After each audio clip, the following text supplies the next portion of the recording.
Hi, it's Chris Goodway from the Appraisal Broker, and I'd like us to continue in our series Building a Better Business. And in this particular issue, we'd like to talk about getting the business. What happens when you go in to do an appraisal, be it for a sale or be it for a rental property. Well, of course, the first foremost thing is that you need to be prepared. You need to do some research on the area of the properties, particularly on a sales aspect. You need to know a little bit about the zoning, what applications that would have for the property, whether it can be improved or not, and whether it's perhaps near an airport or a school or bus service or whatever, the advantages and disadvantages of that particular property. And then of course we need to research the actual property itself, maybe the block size, whether it can be redeveloped, and anything like that that might have a bearing on the actual appraisal for rent or for sale.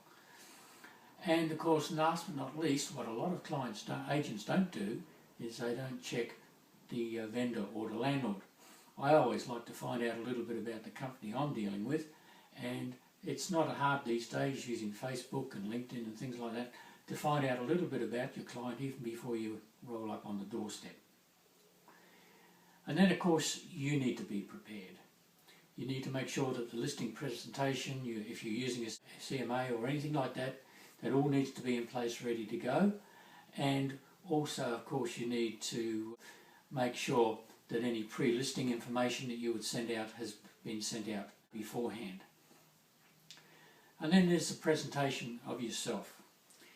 If you're going to be dealing with someone who's a factory worker, then dress may not be quite as appropriate as far as a suit's concerned compared to if you were dealing with a professional person where you would want to wear a suit and a tie.